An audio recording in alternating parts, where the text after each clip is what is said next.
Seja muito bem-vindo, seja muito bem-vinda a mais uma edição do Eco Journal Club. Meu nome é Felipe, eu sou cardiologista e cardiografista e criador do Eco Descomplicado. E para esse projeto, eu estou aqui acompanhado da Bárbara. Olá, pessoal. Eu sou a Bárbara Linhares Van de Sick, sou cardiologista e cardiografista do Hospital Biocor Redditor, em Belo Horizonte, e sou criadora do podcast The EcoCast, que trazemos atualizações em cardiologia e ecocardiografia para vocês. Tenho certeza que, na nossa especialidade, sempre há algo que a gente pode aprender uns com os outros. Então, espero que esse seja um momento enriquecedor para todos nós. Esse é um projeto que tem por objetivo trazer aí as principais publicações das revistas mais relevantes para o nosso universo aqui da cardiografia, tentando trazer essas publicações de maneira mais acessível para você que faz eco no seu dia a dia. Tenho certeza que isso vai te ajudar também a fazer eco com mais segurança, então acompanha a gente para se aprofundar no universo da cardiografia e seguir se mantendo atualizado.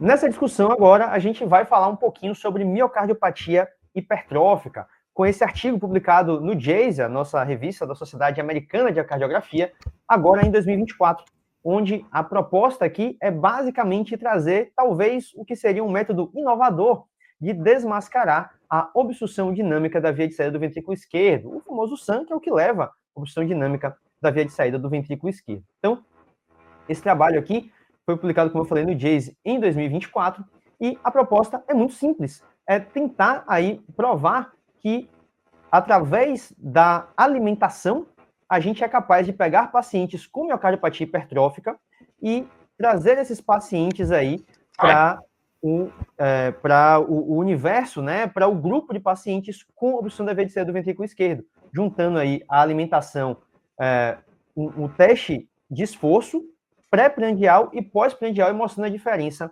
entre eles. Então, esses autores aqui tentaram provar um conceito que já vem aí sendo mostrado na literatura em alguns momentos ao longo dos últimos anos aí, e aqui provar de maneira categórica que é possível usar a alimentação para desmascarar a obstrução dinâmica da via de saída do ventrículo esquerdo.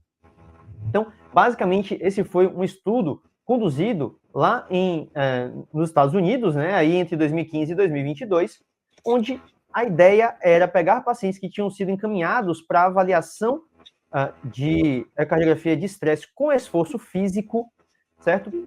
Para entender melhor a sintomatologia, pacientes que, portanto, tinham a priori uma miocardiopatia hipertrófica na sua forma não obstrutiva, mas que queixavam muito de dispneia aos esforços, que tinham queixas compatíveis com obstrução dinâmica da via de saída, né? Porque esse é o principal mecanismo, embora não seja o único, mas o principal mecanismo de sintomas na miocardiopatia hipertrófica, e mostrar se esses pacientes, primeiro, poderiam ser desmascarados aí com eco de estresse com esforço físico, e qual seria o papel da alimentação antes da avaliação cardiográfica na capacidade de identificar os pacientes que tinham realmente obstrução de via de saída do ventrículo esquerdo. Então todos os pacientes que eram sintomáticos e que o clínico, na verdade, a indicação do exame foi feita pelo clínico, não foi feito pelo laboratório de cardiografia, naturalmente, e aí a maioria dos pacientes tinham realmente a forma da miocardiopatia hipertrófica septal, então esses pacientes apresentavam na sua maioria a forma septal, um ou outro paciente com a forma apical ali, outras formas, e os pacientes, a comparação foi feita entre o eco em jejum, né, seria em jejum, que seria um jejum de 3 horas, então não é exatamente um jejum, né, o paciente simplesmente não deveria ter comido ali naquele turno em que fez o eco, versus um eco feito após a alimentação pós-prandial, que foi feito ali 30 a 45 minutos após a alimentação, tá certo? E aí, esses pacientes eram recomendados a se alimentar com comidas, com alimentos que eles já tinham identificado que provocavam sintomas ou que pioravam os sintomas de dispneia, ou, caso contrário, eles eram orientados ali sobre que refeição comer. Poderia ser uma refeição de tamanho moderado, segundo eles aí, que seria um sanduíche com uma fruta, um cookie. Ele não vai muito a fundo nessa discussão, mas ele coloca isso daí. Vale destacar que uma parte relevante dos pacientes fizeram os ecos em jejum e pós-alimentação em momentos diferentes, tá? Então, nem todos os pacientes fizeram todos no mesmo dia, tá certo? Ou melhor, o eco de repouso e o eco de esforço em dias diferentes, não no mesmo dia, tá?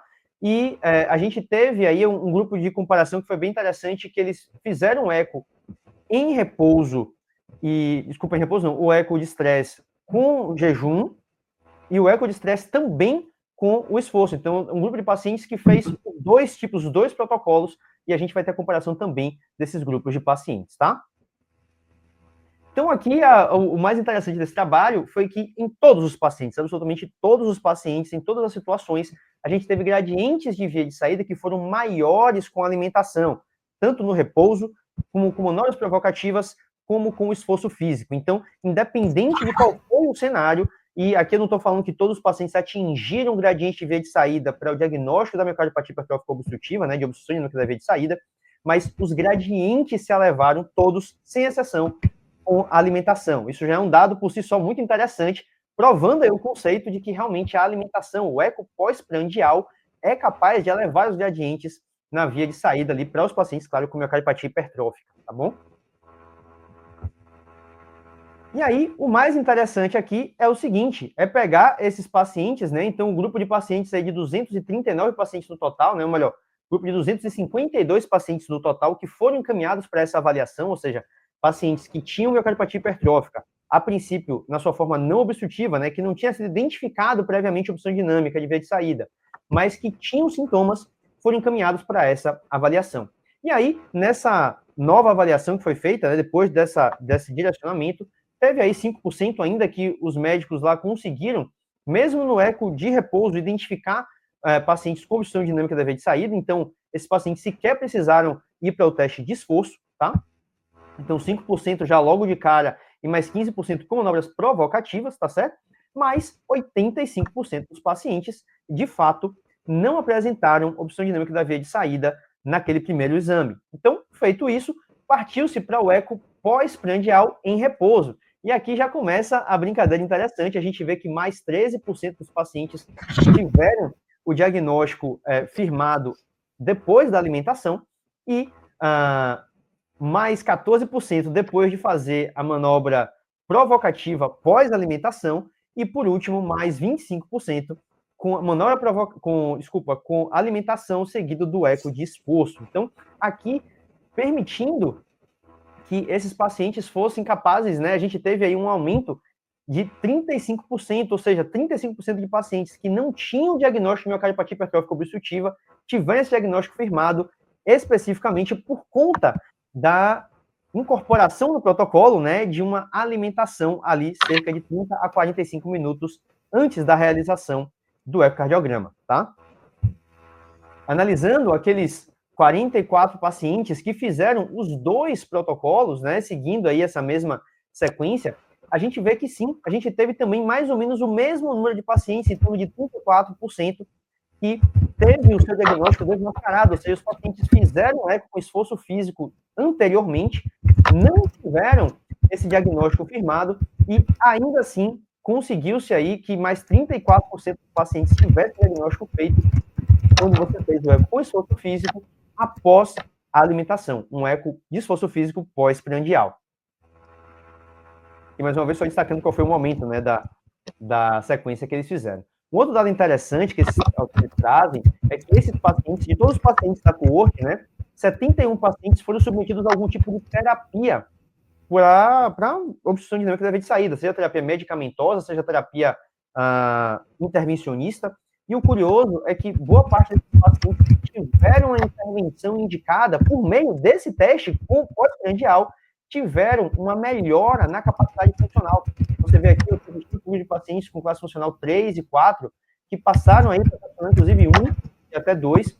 Então, as barras verdes, classe funcional 1, por um paciente era verdinho antes, né? A gente tem um percentual relevante que passou para a barra verde e a gente praticamente desaparece com a classe funcional 4 aqui em cima, né? Então, a conclusão dos autores a partir disso daí é que não só o eco pós-prandial mostra que existe uma obstrução dinâmica da via de saída ali que não foi identificada de outra forma, mas mostra que essa obstrução ela é clinicamente relevante, ou seja, intervir no seu paciente com obstrução dinâmica que foi demonstrada apenas após a alimentação tem relevância clínica, porque esse paciente, depois de ser submetido à terapia, a priori, teria aí uma resposta clínica satisfatória, tá?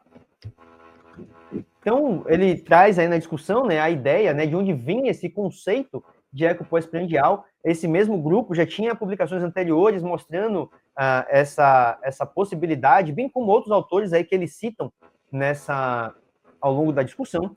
E a ideia aqui é que já tinha sido percebido de maneira observacional que alguns pacientes, após se alimentar, ele teria aí o desenvolvimento de sintomas e que isso não era muito bem explicado, e a principal suspeita é de que uma vasodilatação esplâncnica levaria aí a um aumento da demanda sobre o coração e uma redução na pós-carga, ou desculpa, uma redução na pós-carga e aumento na contratilidade ventricular, desmascarando assim a obstrução dinâmica da VTC do ventrículo esquerdo. E aí, claro, ninguém sabe ao certo qual é o melhor protocolo, né, em termos de alimentação para isso, mas eles, pelo que tem na literatura aí, a princípio, a melhor refeição seria aquela que seria rica em carboidrato, que levaria uma maior vasodilatação, e com isso sendo mais eficiente para desmascarar a obstrução dinâmica da VTC do ventrículo esquerdo. Tá? Então, esse foi o trabalho publicado no JACE, agora em outubro de 2024,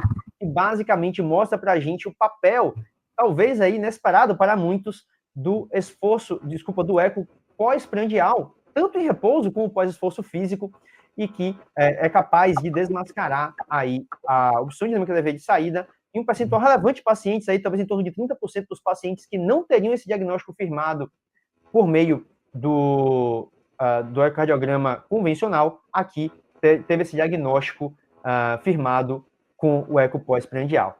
E aí, Bárbara, o que você achou desse trabalho? Me conta aí qual é a sua opinião. Interessante, hein? Sabe o que seria realmente interessante? A gente colocar um Burger King ao lado de cada laboratório de ecocardiografia. Imagina só. O paciente chega no exame e já tem um combo esperando. E aí, nada como testar a funcionalidade cardíaca com o Whopper duplo, né? Então, brincadeiras à parte. Maravilhoso.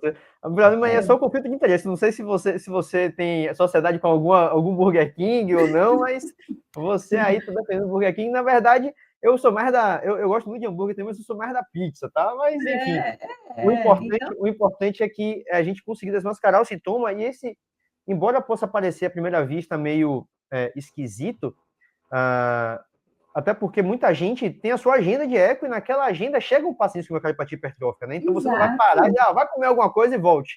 Então, a gente vai fazer isso, até porque você não sabe exatamente o contexto daquele paciente, né? Nem todo mundo conversa, tem acesso a conversar com o médico que pediu o exame antes de fazer o exame. A gente até conversa depois, né? Mas nem tanto antes.